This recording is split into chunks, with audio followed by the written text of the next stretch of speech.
الحمد لله رب العالمين والعاقبة للمتقين والصلاة والسلام على نبيه الكريم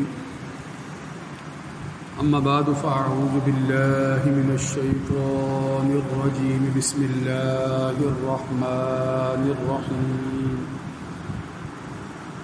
ولله على الناس حج البيت من استطاع إليه سبيلا وما كفر فإن الله غني عن العالمين وقال الله تبارك وتعالى اليوم أكملت لكم دينكم وأتممت عليكم نعمتي ورضيت لكم الإسلام دينا وعن أبي هريرة رضي الله تعالى عنه قال خطبنا رسول الله صلى الله عليه وآله وسلم فقال يا أيها الناس قد فرض عليكم الحج فحجوا فقال رجل أكل عام يا رسول الله صلى الله عليه وآله وسلم فسكت حتى قالها ثلاثا فقال لو قلت نعم لوجبت ولما استطعتم ثم قال ذروني ما تركتكم فإنما هلك ما كان قبلكم بكثرة سؤالهم واختلافهم على أنبيائهم فإذا أمرتكم بشيء فأتوا منه ما استطعتم وإذا نهيتكم عن شيء فدعوه. وعن أبي هريرة رضي الله تعالى عنه قال قال رسول الله صلى الله عليه وآله وسلم من حج فلم يرفث ولم يفسق رجع كيوم ولدته أمه. وقال في مقام آخر عن أبي هريرة رضي الله تعالى عنه قال قال رسول الله صلى الله عليه وآله وسلم العمرة إلى العمرة كفارة لما بينهما والحج المبرور ليس له جزاء إلا الجنة. وقال الله تبارك وتعالى إن الله وملائكته يصلون على النبي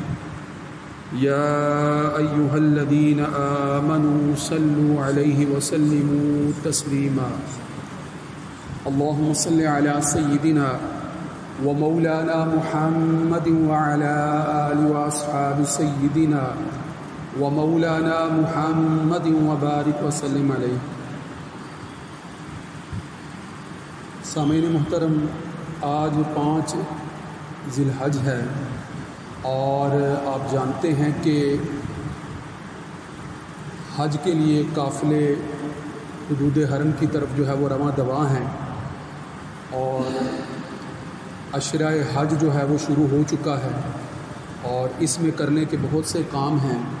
پوری دنیا سے بلا امتیاز رنگ و نسل تمام مسلمان سب کے سب ایک ہی طرح کے کپڑوں میں ملبوس، سفید چادروں میں ملبوس، اللہ کے حکم کی پیروی کے لیے، اللہ کی اطاعت، اللہ کی فرما برداری کو بجا لانے کے لیے، اس کے گھر کی زیارت کے لیے وہاں پہنچ رہے ہیں اور یقیناً وہ وہاں پر وہی سارے مناسک ادا کریں گے جن مناسک کو حج کے لیے مقرر کیا گیا ہے اور ان میں اکثریت ان اعمال کی ہے جو حضرت ابراہیم اور ان کے اہل بیت اطہار علیہ الصلاۃ والتسلیمات جو اعمال ان سے بجا لائے گئے تھے، ان سے جو ہے وہ سرزد ہوئے تھے، جو اعمال انہوں نے پیش کیے تھے وہی اعمال جو ہیں وہ مقرر کیے گئے ہیں اور رہتی دنیا تک اسی کے مطابق جو ہے وہ مناسک حج ادا کیے جاتے ہیں. قرآن مجید سورہ آل عمران کی اس آیت میں حج کی فرضیت کا واضح حکم موجود ہے. وَلِلَّهِ عَلَى النَّاسِ کہ اللہ کا حق ہے لوگوں پر، لوگوں کے لیے جو ہے وہ جو ذمہ داری بنتی ہے، لوگوں کا جو فرض بنتا ہے جو لوگوں کا فرض ہے وہ اللہ کا حق ہے لوگوں پر. وَلِلَّهِ عَلَى النَّاسِ حِجُّ الْبَيْتِ مَنِ اسْتَطَاعَ إِلَيْهِ سَبِيلًا کہ جو اس راستے کے سفر کی استطاعت رکھتا ہے اس پر حج کرنا، یعنی حج بیت اللہ، حج کے ارادے سے، اس قصد سے سفر کرنا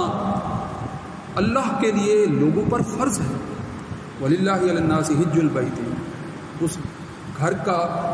حج کرنا، اس کی زیارت کے ارادے سے گھروں سے نکل کر وہاں تک پہنچنا اور یہ سارا سفر اختیار کرنا ہے. اور جو یہ کام نہیں کرتا ہے استطاعت کے باوجود، جو یہ کام نہیں کرتا ہے، اس کے متعلق جو ہے وہ وعید فرمائی گیا ہے کہ وَمَنْ كَفَرَ فَإِنَّ اللَّهَ غَنِيٌّ عَنِ الْعَالَمِينَ کہ جو انکار کرتا ہے.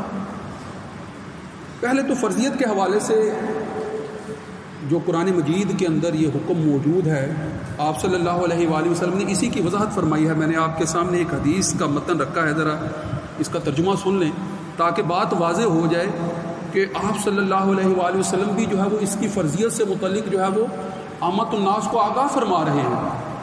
حضرت ابو ہریرہ رضی اللہ تعالیٰ عنہ سے روایت ہے کہ ایک دن جو ہے وہ حضرت محمد مصطفیٰ احمد مجتبیٰ صلی اللہ علیہ وآلہ وسلم خطبہ فرما رہے تھے، خطبہ ارشاد فرما رہے تھے. خطبنا رسول اللہ صلی اللہ علیہ وآلہ وسلم فقال، لہذا خطبہ ارشاد فرماتے ہوئے آپ نے کیا فرمایا؟ یا ایھا الناس، اے لوگو، قد فرض علیکم الحج فحجوا، تم پر حج فرض کیا گیا ہے، تم پر حج فرض کیا گیا ہے، لہذا حج کرو. حج کرنے کا حکم دے رہے ہیں. یہ نہیں ہے کہ اس کی جو ہے وہ فضیلت بیان کرتے ہوئے اس کی ترغیب دے رہے ہیں، ترغیب نہیں، حکم دے رہے ہیں. آپ صلی اللہ علیہ وآلہ وسلم باقاعدہ جو ہے وہ حج کی فرضیت کے متعلق عامت الناس کو یا ایھا الناس کہہ کر آگاہ فرما، یا ایھا الناس قد فرض علیکم الحج فحجوا، تم پر حج لازم کیا گیا ہے، فرض کیا گیا ہے. اور یقیناً جو ہے وہ قرآن کی آیت اور اس حکم کو جو ہے وہ جمع کریں تو ساتھ جو ہے وہ استطاعت کی طرف جو ہے وہ پہلو جو قرآن مجید کی آیت میں نمایاں ہے، دیگر احادیث سے بھی جو ہے وہ اس کی نشاندہی ہوتی ہے کہ فرض اس پر ہے جو صاحب استطاعت ہے، جو صاحب استطاعت ہے. مگر یہاں پر ایک جو واقعہ پیش آیا آپ صلی اللہ علیہ وآلہ وسلم کی اسی مجلس کے اندر، فقال رجل، ایک آدمی نے جو کہا اسی دوران جب آپ صلی اللہ علیہ وسلم نے لوگوں کو یہ حکم دیا کہ تم حج کرو، حج اللہ تعالیٰ نے تم پر فرض کیا ہے، تو ایک صحابہ میں سے کسی فرد نے جو ہے وہ سوال کیا کہ اکل عام، کہ کیا ہر سال جو ہے وہ ہم نے حج کرنا ہے؟ کیا ہر سال ہم نے حج کرنا ہے؟ یا رسول اللہ صلی اللہ علیہ وآلہ وسلم، کیا ہم نے ہر سال حج کرنا ہے؟ تو آپ صلی اللہ فساکت، خاموشی اختیار فرماتے ہیں، جواب نہیں دیتے. آپ صلی اللہ علیہ وآلہ وسلم اس کے اس سوال کا جواب نہیں دیتے، خاموشی اختیار فرماتے ہیں. حتی قالها ثلاثا، یہاں تک کہ اس نے 3 دفعہ اس سوال کو دہرایا، مگر آپ صلی اللہ علیہ وآلہ وسلم نے اس کے جواب میں خاموشی اختیار کی، اس سوال کا جواب نہیں دیا. پھر قدر توقف کے بعد آپ صلی اللہ علیہ وسلم نے فرمایا کہ لو قلتو، اگر میں کہہ دیتا نعم، ہاں، تو پھر تمہارے لیے یہ ہر سال فرض ہو جانا. یہ اللہ کا فضل ہے، یہ اللہ کا کرم ہے، یہ اللہ کی جو ہے وہ خاص مشیت ہے، مشیت ازدی کے عین موافق ہے کہ ہر سال حج فرض نہیں کیا گیا. پوری زندگی میں صاحب استطاعت پر جو ہے وہ فرض ہے، ہر ایک پر بھی ہر سال فرض نہیں ہے. پوری زندگی میں صرف صاحب استطاعت پر ایک دفعہ حج کرنا فرض ہے. اس کے علاوہ وہ اگر کرتا ہے تو وہ فرض نہیں ہے، وہ اس کی طرف سے نفل سمجھا جائے گا، اس کی طرف سے عبادت میں اضافہ سمجھا جائے گا. فرض ایک دفعہ ہے. لہذا فرمایا کہ لواجبت، اگر میں تم کو جو ہے وہ کہہ دیتا نام تو یہ تم پر فرض ہو جانا تھا، ہر سال فرض ہو جانا تھا. لہٰذا رسول اللہ صلی اللہ علیہ وسلم کے حکم اور آپ صلی اللہ علیہ وآلہ وسلم کے الفاظ اور آپ صلی اللہ علیہ وسلم کے حکم کے جواب میں جو ہے سوالات کرتے ہوئے انتہا درجے کی احتیاط کو ملحوظ ہاتھ رکھنا ضروری ہے. یہ بات ذہن میں، بنی اسرائیل کا یہ طرز عمل تھا کہ جب ان پر کوئی فریضہ عائد کیا جاتا تو خام خواہ کے سوالات کرتے تھے. تو لہٰذا اس حدیث میں بھی اس کی طرف اشارہ موجود ہے. وَلَمَّا اسْتَطَعْتُمْ ثُمَّ قَالَ ذُرُونِي مَا تَرَكْتُكُمْ فَإِنَّمَا هَلَكَ مَنْ كَانَ قَبْلَكُمْ، یعنی جب اس نے بار بار جب سوال دہرایا، آپ سے اس نے خاموشی اختیار کی اور پھر آپ سے اس نے قدر توقف کے بعد فرمایا کہ اگر میں ہاں کہہ دیتا تو تم پر یہ واجب ہو جاتا. اور پھر کیا فرمایا کہ اس کے بعد آپ صلی اللہ علیہ وسلم نے ہدایت فرمائی کہ کسی معاملہ میں جب میں خود تم کو کوئی حکم نہ دوں تو تم مجھ سے حکم لینے میں جلدی نہ کیا کرو یا حکم لینے کی کوشش نہ کیا کرو. یعنی ابھی آپ صلی اللہ علیہ وسلم کی طرف سے کوئی بات نہیں آئی یا کوئی حکم نہیں آیا اور تم پہلے سے اس حکم کی وضاحتیں اور اس حکم کے متعلق جو ہے وہ باتیں اور سوالات کر کے اپنے لیے حکم کے متعلق بہت ساری حد بندیاں بڑھانے کے لیے خود بہت آگے بڑھ کر کوشش نہ کیا کرو. کیوں؟ آگے فرما دیا کہ تم سے پہلی امتیں بھی اسی لیے ہلاک ہوئی تھی کہ وہ اپنے انبیاء سے اختلاف کرتی تھی اور کثرت سے سوال کرتی تھی، اسی لیے ہلاک ہوئی. لہٰذا جس کام کا تم کو میں حکم دوں، اسی روایت کے اندر آپ سے فرما دیا کہ جس کام کا تم کو میں حکم دوں اس کو بجا لایا کرو، جس سے منع کروں سے رک جایا کرو. جس کام کا حکم دیا جائے بس جس قدر حکم دیا جائے اسی کے پیش نظر جو ہے اس کو اختیار کیا جائے اور جس قدر دیا جائے اسی قدر اختیار کیا جائے. اور خام خواہ جو ہے وہ بڑھ چڑھ کر احکام کے اندر بہت سی تحدیدیں جو ہے وہ مقرر کرنے کے لیے بہت زیادہ سوالات کرنے کی ضرورت نہیں ہوتی. اچھا، یہاں سے حج کی فرضیت اور صاحب استطاعت پر فرض ہونا اور پھر جو ہے وہ آپ صلی اللہ علیہ وسلم کے حکم کے عین موافق جو ہے وہ افراد کے اوپر اس بات کا بھی جو ہے وہ احتیاط کا جو ہے وہ اختیار کرنا کہ آپ صلی اللہ علیہ وسلم سے جو ہے وہ خام خواہ جو ہے وہ کسی ایسے حکم کو دریافت کرنے کی ضرورت نہیں ہے کہ جس کو اگر عائد کیا جائے تو خام خواہ کی مشقت میں فرد مبتلا ہو جائے. ایسے تو یہ ساری باتیں تو یہاں سے واضح ہو رہی ہیں. اسی طرح آپ صلی اللہ علیہ وآلہ وسلم سے متعلق جو ہے وہ ایک اور روایت کہ جس کے اندر جو ہے وہ وضاحت کے ساتھ یہ بات آ جاتی ہے کہ اللہ رب العزت نے جو حج کی فرضیت ہم پر عائد کی ہے تو یہ اللہ تعالیٰ کی طرف سے ہم پر ایک بڑا انعام ہے کہ جو ایسی عبادت ہمیں عنایت کر دی کہ جس کے اندر تمام عبادتوں کو یکجا کر دیا گیا ہے. آپ جانتے ہیں کہ نماز، روزہ، حج، زکوٰۃ یہ بنیادی ارکان اسلام بھی ہیں، بنیادی عبادات بھی ہیں. تو نماز کے احکام پر غور کر لیں، روزے کے احکام پر غور کر لیں، زکوٰۃ کے احکام پر، اور ان عبادات میں کیے جانے والے اعمال پر بھی غور کر لیں، سارے اعمال پر غور کر لیں. جہاں یہ ان عبادات میں انفرادی طور پر یہ سارے اعمال موجود ہوتے ہیں، غور کریں گے تو آپ کو پتہ چلے گا کہ حج کے دوران مجموعی طور پر ان سب پر عمل کیا جا رہا ہوتا ہے. حج ایسی عبادت ہے، اس لیے اس کو جامع عبادت کہتے ہیں اور اس کو آخری اسلام کا تکمیلی رکن بھی کہتے ہیں. اسلام کا آخری تکمیلی رکن یعنی ایسی عبادت کہ جس عبادت کے اندر آپ جو ہے وہ اس قدر جو ہے وہ اللہ کی عبادت میں منہمک ہوتے ہیں کہ تمام عبادات جامعیت کے ساتھ جو ہے وہ اس میں ادا کی جا رہی ہوتی ہیں اور پھر اس کو تکمیلی رکن اس اعتبار سے کہا گیا ہوتا ہے یا کہا جا رہا ہوتا ہے یا کہا گیا ہے کہ یہ جب حکم نازل ہوا ہے اور آپ صلی اللہ علیہ وآلہ وسلم نے عملی طور پر خود اس پر عمل کر کے دکھایا ہے، آپ صلی اللہ علیہ وسلم نے جب خود اس پر عمل کر کے دکھایا ہے تو سب سے آخر میں جس عبادت کے متعلق تفصیلی احکام آپ صلی اللہ علیہ وآلہ وسلم نے بیان فرمائے ہیں وہ یہی عبادت ہے. آپ جانتے ہیں کہ حج کی فرضیت کا حکم جو ہے وہ 9 ہجری میں نازل ہوا ہے. حج کی فرضیت کا حکم جو ہے وہ 9 ہجری میں نازل ہوا ہے، مگر 9 ہجری میں آپ صلی اللہ علیہ وآلہ وسلم خود حج کے لیے تشریف لے کر نہیں گئے. اس سال حضرت ابو بکر صدیق رضی اللہ تعالیٰ عنہ کی معیت میں آپ صلی اللہ علیہ وآلہ وسلم نے صحابہ کی جماعت کو اس فریضے کو ادا کرنے کے لیے بھیجا. لہٰذا آپ صلی اللہ علیہ وسلم نے ابتدائی احکام سے آگاہ فرمایا، عبادت کے طریقے سے آگاہ فرمایا، مگر خود اس عبادت میں شامل نہیں ہوئے. یہاں ایک بڑی باریک نکتے کی بات ہے. حج جو ہے وہ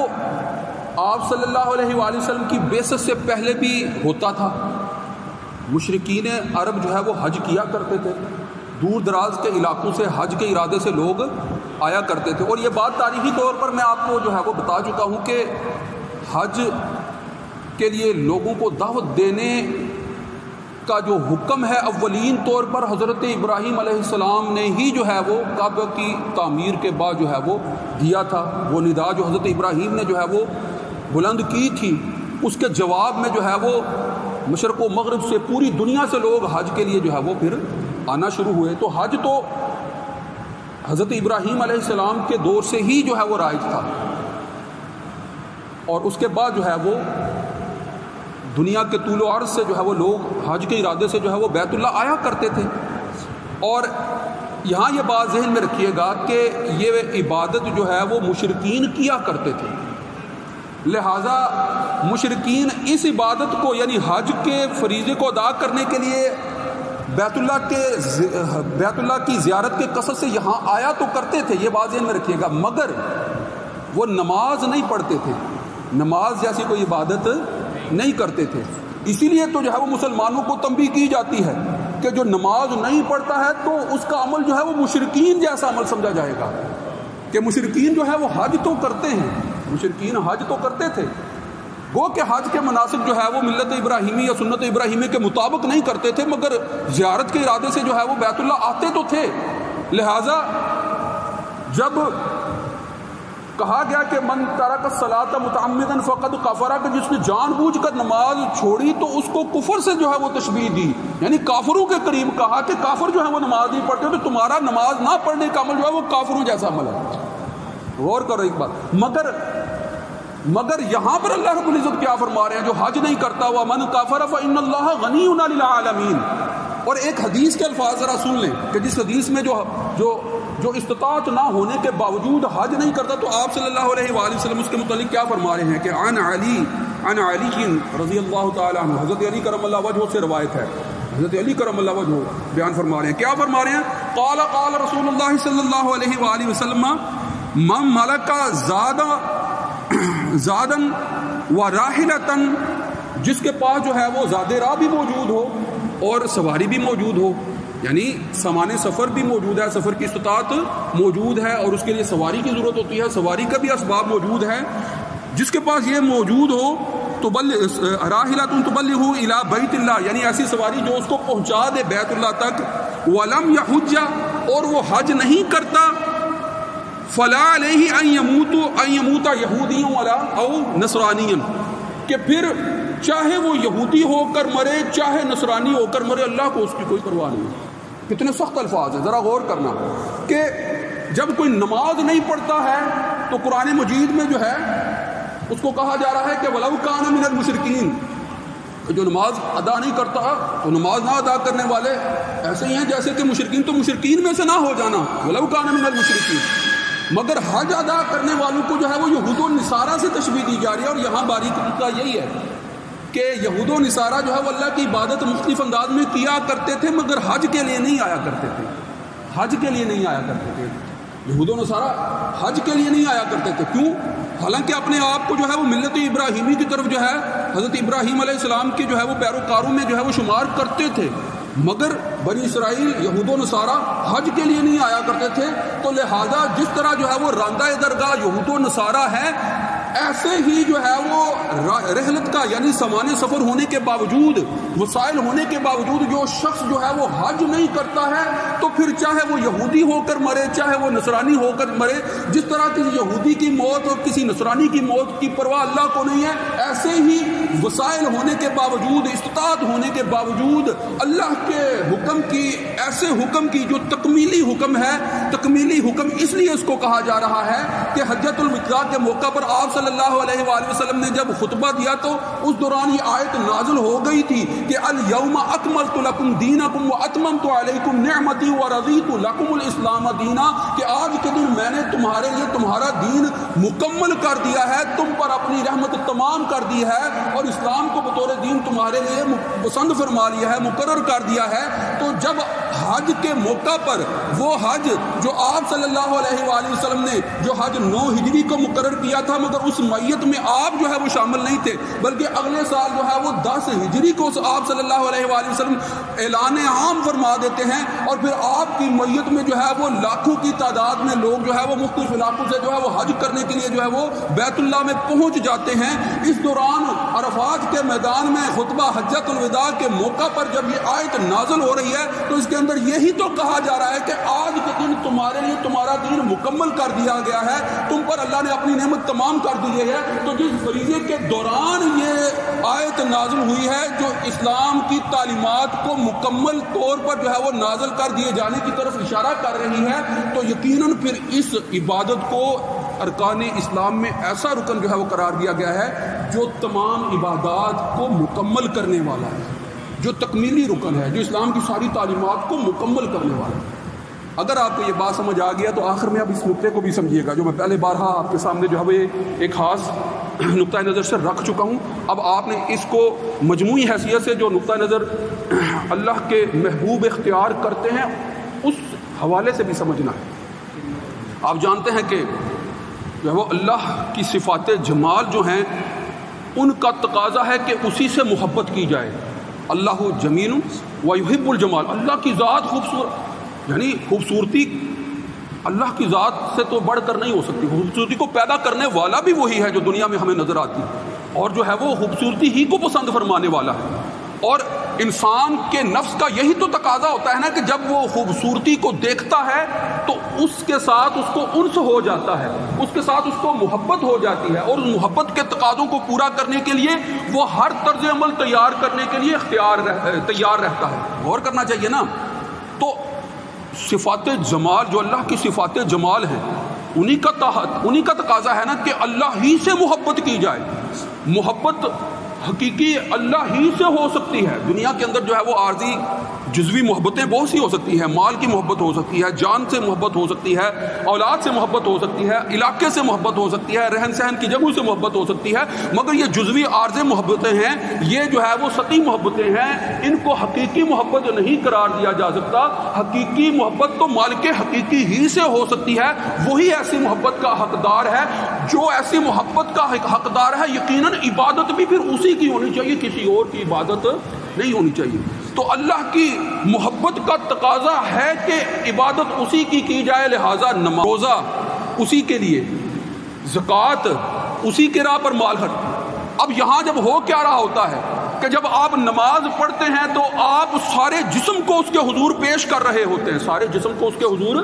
پیش کر رہے ہوتے ہیں کہ یہ جسم جو ہے وہ اللہ کی عبادت کے لیے، کسی اور کے سامنے جھکنے والا نہیں ہے، یہ پیشانی کسی اور کے سامنے رکھی نہیں جائے گی۔ اسی طرح جو ہے وہ جب زکوٰۃ دیتے ہیں تو مال صرف جو ہے وہ اللہ ہی کی راہ میں خرچ کیا جائے گا، اللہ ہی کے حکم سے خرچ کیا جائے گا، اللہ ہی کے بندوں میں خرچ کیا جائے گا، اللہ ہی کے حکم کے مطابق جو ہے وہ اس کو خرچ کیا جائے گا۔ مال جو مالی عبادت ہے، بدنی عبادت نماز، مال جو ہے وہ مالی عبادت ہے۔ بدنی عبادت میں جو ہے وہ اگلا مرحلہ جو ہے وہ روزے کا ہے۔ غور کرنا،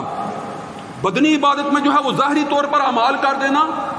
ظاہری طور پر اعمال کر دینا اس کی محبت میں یہ اولین درجہ ہے، مگر اپنے آپ کو جو ہے وہ بھوکا پیاسا رکھنا، کھانا چھوڑ دینا، پینا چھوڑ دینا، یہ بھی جو ہے وہ اگلے مرحلے میں اسی کی محبت کے تقاضے کو پورا کرنے والا عمل ہے۔ غور کرو اس عمل پر کہ آپ جب کھانا چھوڑتے ہیں، پینا چھوڑتے ہیں، اپنے جو ہے وہ ازدواجی زندگی کے معاملات کو چھوڑتے ہیں اور مقررہ وقت تک جو ہے وہ چھوڑے رکھتے ہیں، یہ سب کا سب جو ہے وہ اللہ ہی کی رضا کے لیے، اللہ ہی کی محبت میں جو ہے وہ اپنے جسم میں جو ہے وہ خواہش جو پیدا ہوتی ہے، جو کھانے کی محبت ہے، اس کو بالائے طاق رکھتے ہوئے اللہ کی محبت میں جو ہے وہ بھوک اور پیاس کو برداشت کرتے ہیں۔ مگر غور کرو کہ جو فرد حج کے لیے نکلتا ہے وہ نماز بھی پابندی سے پڑھ رہا ہوتا ہے، وہ سامان سفر کو خریدنے میں اور راستے کی جو ہے وہ سفتیں برداشت کرنے میں جہاد کے موافق جو ہے وہ اقدام کر رہا ہوتا ہے، وہ فرد جو ہے وہ مال خرچ کر رہا ہوتا ہے، سامان سفر خرید و فروخت کے اندر جو ہے وہ مال خرچ کر رہا ہوتا ہے، سفر کو پورا کرنے کے لیے، گھر والوں کی جو ہے وہ ضروریات پورا کرنے کے لیے مال جو ہے وہ چھوڑ کر مال کو جو ہے وہ زکوٰۃ کی طرح جو ہے وہ خرچ کر رہا ہوتا ہے کہ کہیں میرے مال کی محبت اللہ کی محبت پر غالب نہ آ جائے۔ مگر اب ذرا غور کر، حج کے لیے نکلا ہے تو کسی بھی قسم کی محبت اگر جو ہے وہ اللہ کی محبت پر غالب آ سکتی ہے تو وہ سب کو چھوڑنے کا کیسے ثبوت دیکھتا ہے؟ وہ کہتا ہے کہ یہ جو گھر ہے میرا جس میں میں رہتا ہوں، مجھے اس سے محبت ہو سکتی ہے، میں اس کو چھوڑ کر جا رہا ہوں۔ یہ جو علاقہ ہے، یہ ہمسائے کے لوگ ہیں، یہ اس علاقے کی، یہ قوم کی محبت، اس کو جو ہے وہ بالائے طاق رکھ رہا ہوں۔ یہ جو لباس میرے اوپر ہے جس کی وجہ سے جو ہے وہ اپنے آپ کو جو ہے وہ لوگوں سے جو ہے وہ جسمانی طور پر جو ہے وہ باپردہ کرتا ہوں، یہ بھی جو ہے وہ اس طرح کا صلہ نہیں بلکہ کفن کے کپڑوں کی طرح کے دو کپڑے جو ہے وہ جسم پر جو ہے وہ لپیٹ کر جو ہے وہ دیوانوں کی طرح اس کے گھر کی زیارت کے لیے چل پڑا ہوں، اور سارے کام جو ہے وہ دیوانوں والے کرتا ہے، اختیار کرتا ہے، اور سنت ابراہیمی کی جو ہے وہ بجاوری کے ضمن میں کرتا ہے۔ غور کرو آخری بات کہ اس سارے طرز عمل میں جو دیوانوں جیسے اعمال وہ کر کے دکھا رہا ہے، گھر چھوڑ رہا ہے، اولاد چھوڑ رہا ہے، اپنا علاقہ چھوڑ رہا ہے، مال کی محبت کو جو ہے وہ بالائے طاق عقلی اور فکری ساری صلاحیتیں اور اپنا سارا وجود لے کر اس گھر کے گرد پہنچ کر چکر دیوانوں کی طرح لگا رہا ہے، عرفات میں جو ہے وہ ایک زارو کے اندر جو ہے وہ گھوم پھر رہا ہے دیوانوں کی طرح، کہ کوئی بھی دنیاوی محبت اللہ کی محبت پر اگر غالب نظر آتی ہوئی ہو تو اس کا ابطال کر کے جو ہے وہ نفی کر کے عملی طور پر دکھا دے کہ اللہ کی محبت سے بڑھ کر کسی اور کی محبت نہیں ہے۔ تو حج کے اس معنی کو بھی آپ نے سمجھنا ہے۔ وآخر دعوانا ان الحمد للہ رب العالمین۔ سنتیں ادا فرمائیں۔